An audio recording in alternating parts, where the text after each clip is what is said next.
কতদিন গোস্ত খাইলাম, গোস্ত খাইতে পারছি। আমরা ঈদের দিন গোস্ত খাবো। তুমি কেমন বাপ? আজকে ঈদের দিন একটু গোস্ত আনতে পারলা না? মায়েরা খাইতো। আমার বাপ মা কেন যে তোমার লগে আমার বিয়া দিছিল? কি ব্যাপার? তুমি না গোস্ত আনতে গেলে, কেউ গোস্ত দেয় নাই? মানুষের কাছে কোনো কিছু চাউন যাতে কঠিন মনে হয় আগে জানতাম না। আমি মুখ ফুটে চাইতে পারি নাই। আপু তুমি কান্দো না, আমি গোস্ত খাবো না, আমি ভাত খাবো।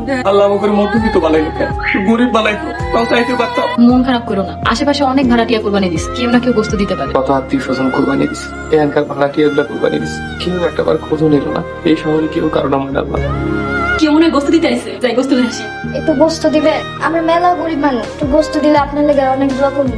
দেন এই গরিবরা একটু গোস্ত দেন, আমরা তো সারা বছর গোস্ত খাইতে পারি না, কুরবানির ঈদ আইলে একটু গোস্ত খাইতে পারি।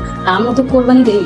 আচ্ছা ঠিক আছে। এই মেয়ে শোনো, তুমি কি আমার কাছে 2 টুকরা গোস্ত বিক্রি করতে পারবা? আমার মায়ের ঈদের দিন আইনা খাওয়াইতাম, কান্নাকাটি করতেছে, টাকার অভাবে গোস্ত কিনতে পারিনি। দেখা লাগবে, আপনি একটা বাটি লাগবেন, আমি দিতেছি। কি করতেছো? অন্তত দিলেই হইব। রাখেন তো আন্টি, আমি তো আর মেলা বাড়ি থেকে গোস্ত ঢোকাই দিতে পারবো, আপনি পারলে পারবেন। হ, ঠিকই কইছো। মধ্যবিত্ত না হইয়া তোমার মতো গরিব হইলেই মনে ভালো। আন্টি আপনার পরিবারের সবাই মিলে গোস্তটা খায়, আমরা তো গরিব মানুষ, গরিব মানুষের কষ্ট বুঝি। তোমরা গরিব হইলেও তোমার মনটা অনেক বড়। মানুষ থেকে আমি চাই গোস্ত দিয়ে মেলা ভালো লাগে, খেলাই দিদি পরিবারের গোস্ত। স্যার আমার একটু গোস্ত দেবেন, আমরা খুব গরিব মানুষ। বস্তু নিয়ে অনেক উপরাইছো, উপরাইলা কেমনে? গেট খোলা ছিল, এই সুযোগে ঢুকা পড়ছি। মানে স্যার স্যার স্যার আমার গোস্ত লাগবে না, আমি চলে যেতেছি। থাকোস কই? এই বস্তির মায়াটা উপর উঠলো কেমনে? কাম তো ওই তিনটাই তোমার, খাও ঘুমাও আর বাথরুমে যাও। দাঁড়ানি করবা কখন? তোমার চাকরি কিন্তু নট করে দেবো, বুঝছো না? আপু দেখো কিনে আসছি। গোস্ত কই পাইলা? বাড়িওয়ালা দিছে? না, বস্তির এক টোকাই মেয়া দিয়ে গেছে। তুমি টোকাই মায়ের কাছ থেকে গোস্ত নিছো? মায়াটা অনেক ভালো, আমার জোর করে দিয়ে গেল। গরিবের দুঃখ গরিবেরাই বুঝে।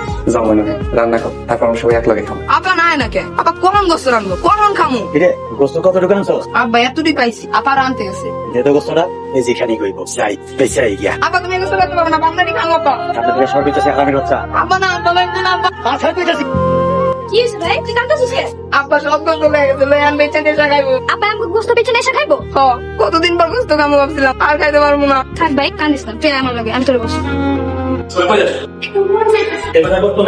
কিন্তু আমরা তো গোস্ত লইতে আনি নাই। উপরে যাওয়া একদম নিষেধ, বাইরে ভাই এমন করেন না, আমার এই ছোট ভাইটা গোস্ত দিয়ে ভাত খাইবো আজকে ঈদের দিন। উপরে যাওয়া যাবে না, বাইরে ভাই আন্টি গোস্ত দিয়েছি, গেলে খাইতে দিব। এটাই বলছিলেন, বেরো।